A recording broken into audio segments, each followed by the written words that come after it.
strongholds for a deity, Hajya, Kara, and Pani for hand, Tanu, Diha, and Sharira for body, Parthivi, Bhumi, and Vajamdhara for earth, Ka, Akasha, and Gagana for sky, and so on. Each individual thing has multiple different synonyms, but a multiplicity of entities is not construed from this multiplicity of names.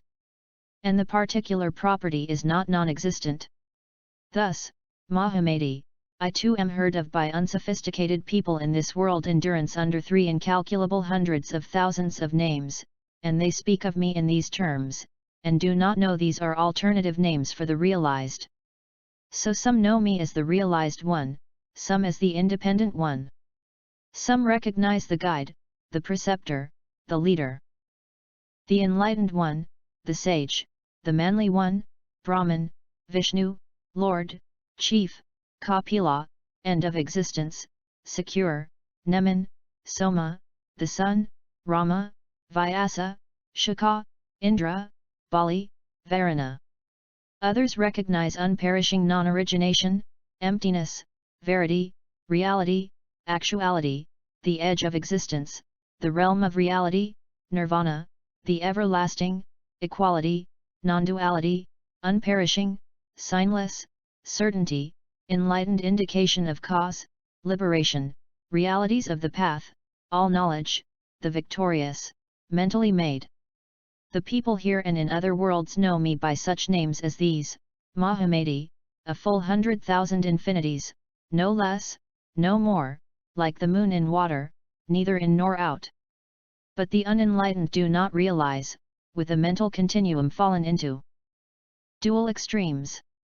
And so they honor, revere, esteem, and worship me, unskilled in interpretation of the meanings of words, indiscriminate in understanding, they don't know their own doctrine, adhering to the recitation of didactic expressions. They will construe unperishing non-origination as non-existence, not a different name for one who has realized verity, Indra, Chakra, or the breaker of strongholds. They will not trust anything contrary to their own doctrine, because of following the recital of meaning of all teachings as articulated. And so those deluded persons will say to you, Mahamati, meaning is as articulated, meaning is none other than what is articulated. Why? Because of the incorporeality of meaning, there is no meaning apart from what is articulated, rather, the articulation itself is the meaning. This is due to not knowing the nature of articulation, their intellects being immature. So they will not know how articulation is originated and passes away, while meaning does not originate or pass away. Articulation, Mahamati, rests on letters, whereas meaning is not in letters. Beyond being and non-being, it has no birth and no body. And those who realize verity do not teach a doctrine captured in letters, because letters do not apprehend reality or unreality. It is only the literal-minded one, Mahamati, who teaches a doctrine imprisoned in letters, and he is talking nonsense, because truth is not literal. So it is for this reason, Mahamati, that it is said by me and other Buddhas and Bodhisattvas in the recital of instruction that the realized do not cite or relate so much as a single letter. Why is that? Because the teachings are not literal. And yet they do not present them for no reason. They present them in consideration of mental construction. Without material to use, Mahamati, instruction in all the teachings would disappear. And due to the disappearance of instructions, Buddhas, solitary illuminates, hearers, and bodhisattvas would not exist. Given that non-existence, who would be taught what? Hence, for this reason, Mahamati, the great bodhisattva should be free of obsession with the articulation of the recital of teaching. The recital of teaching, Mahamati, has divergent meanings on account of the engagement of people's mentalities. Teaching is formulated for people of various beliefs for the purpose of deliverance from thought, intellect, and cognitive consciousness, by me and other realized, able, perfectly enlightened Buddhas, not by contrasting first-hand attainment of ultimate knowledge from the cessation of dualistic mental construction, realization that all things are beyond the range of the senses and are constructed from what is perceived by one's own mind. A great bodhisattva should resort to the meaning, Mahamati, not to the expression. One who follows expression, Mahamati, whether a family son or family daughter, destroys oneself and does not elucidate meanings for others. With a mental continuum settled on false views, one is confused for one's own part by false religious leaders who are not expert in the particular characteristics of the stages of the teaching and do not have higher knowledge of what words express. But those who master the interpretation of synonyms, expert in connection of actuality and meaning, will become expert in the particular characteristics of the stages of all the teachings. Thenceforth they refresh themselves with true, signless bliss, and set others on the true great vehicle. And when correctly guided in the great vehicle, Mahamati, a relationship with Buddhas, solitary illuminates, hearers, and bodhisattvas is established. Through the relationship with the Buddhas, people living for enlightenment, hearers, and solitary illuminates, a relationship with all beings is established. Through the relationship with all beings, a relationship with truth is established. And through the relationship with truth, Mahamati, the continuity of the lineage of the enlightened is established. Through continuity of the lineage of the enlightened, the understandings of different states are comprehended. Henceforth, taking on appearance in the contexts of the understandings of different states, in order to establish others in the great vehicle, the great bodhisattvas enter into different forms with the 10 masteries, assuming patterns of behavior characteristic of people's various dispositions. They teach doctrine aiming at verity. Verity means not being otherwise, truth. Neither coming nor going, cessation of all imagined amplification is called truth. So, Mahamati, family sons or family daughters should not become clever in adhering to meaning as articulated, because of the non-literal nature of truth. And one should not look at the fingertip. Just as if someone points out something to someone with a finger, and he looks only at the fingertip, in the same way ignorant ordinary people, as if of infantile disposition, will go to their death in adherence to the fingertip of meaning as articulated, and will not arrive at the ultimate meaning beyond the fingertip of expression. It is like food that even infants can eat. Someone might eat unprepared. If someone should eat it unprepared, he would be considered crazy, not knowing to prepare the food beforehand. In the same way, Mahamati, what has no origination and no perishing is not appealing without preparation. So it is necessary to be prepared for it, and not see meaning in the apprehending of the fingertip oneself. So for this reason, Mahamati, meaning is to be applied. Meaning, Mahamati, is the only way to nirvana. Articulation is bound to imagination, it brings on repetitious routine. And meaning, Mahamati, is obtained from the learned. And being learned, Mahamati, means familiarity with meaning, not familiarity with articulation. Familiarity with meaning is vision that is not mixed with any of the doctrines of dogmatists. As one is not fixated oneself, one does not induce fixation in others. Thus does one become learned, Mahamati, in true meaning.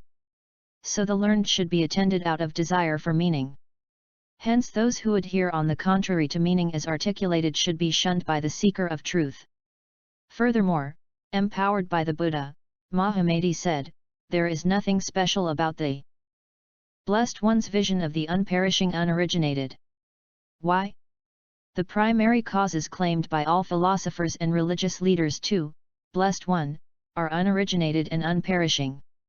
For you too, blessed one, space, unconscious extinction, and the realm of nirvana are unperishing, unoriginated. Philosophers and religious leaders also describe the origin of the world as caused by a creating agency, and the Blessed One too describes the origin of the world as due to the causes of ignorance, craving, activity, and imagination, assumptions having produced the difference in alternate concepts of that same creative agency. So they and you regard the origination of external things as by external causes. So this doctrine, Blessed One, is no different from the doctrine of philosophers and religious leaders. Atoms, the Supreme Spirit, Lord, ruler of creatures, etc., 9 elements in all, are unperishing and unoriginated. For you too, Blessed One, all things are unoriginated and unperishing due to the non-apprehension of either being or non-being. And as the existent has no annihilation, self-definition does not originate or pass away. In this state, the existent does not relinquish existent inherent nature. This is a variant of the concept of reality constructed by all philosophers and religious leaders, and by you as well. So, for this reason, this doctrine is nothing special. It should be said wherein lies the difference by which the realized one's doctrine is distinguished, not the doctrine of all philosophers and religious leaders. As your own doctrine is not different, blessed one, all philosophers and religious leaders must have a connection to the Buddha, because of the reasoning of unperishing non-origination.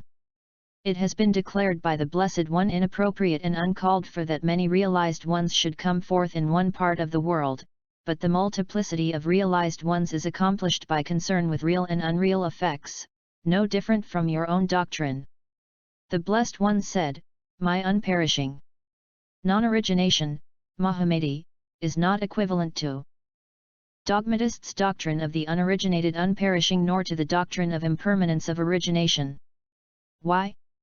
The inherent nature of things, Mahamati, is known to dogmatists as unoriginated and unchanging, but mine is not fallen into extremes of being and non-being like this. Mine, Mahamati, is free of partiality to being or non-being, free from origination and destruction, neither existence nor non-existence. Like the sight of a variety of forms in an illusion or a dream, it is not non-existent. Why not existent? Because of the absence of apprehension of characteristics of inherent existence in form, the non-objective nature of the perceived, the inability of apprehension to apprehend. Hence, for this reason, all things are neither existent nor non-existent. But by the cessation of false imagination through awareness that it is only subject mental objects, the world stays in its natural state, with no business. The unsophisticated imagine it as having business, but the wise do not. This is confusion of meaning in imagination of something non-existent, Mahamati, like phantoms in a city in the sky.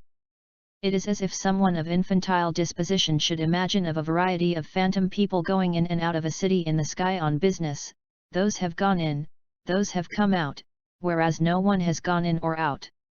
Just as this is existing in the confusion of their imaginations, so is this the confusion of origination and non-origination on the part of the unsophisticated. For there is nothing completed or uncompleted here, like the coming forth of a phantom person. A phantom neither comes into being nor passes away, since neither existence nor non-existence apply to it. In the same way, all things are without destruction and origination. The ignorant imagine origination and extinction otherwise, with inaccurate conception, but not the wise. In that context, Mahamati, inaccurate means the nature of things is not conceived of as it is. But it is not otherwise. Being construed otherwise would be adherence to the inherent existent of all things. Not seeing with detachment the failure to see with detachment, it would not be cessation of imagination. So for this reason, Mahamati, perception without motive is superior, not perception with motive. Motive is not superior because it is a cause of repeated birth. Without motive, Mahamati, I call the inactivation of false imagination, non-origination, nirvana.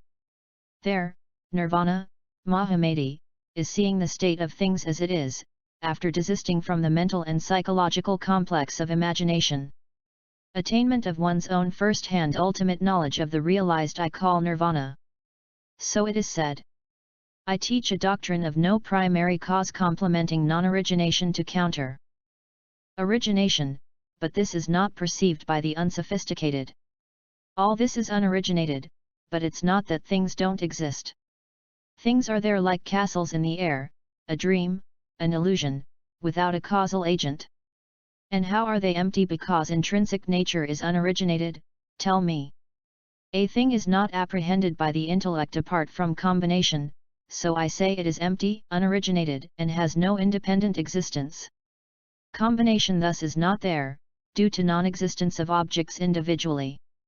It is not because of the failure to extinguish philosophical notions. That combination isn't there. A dream, an optical illusion, a phantom, a city in the sky, a mirage are seen without cause, so too the world's diversity. Non-origination must be complemented by the explanation of ungraspability and absence of primary cause. In proving non-origination, my I does not come to naught. When taught there is no primary cause, dogmatists become afraid. How, whereby, whence, wherein can becoming have no cause? When they see the constructed as neither causeless nor from causes,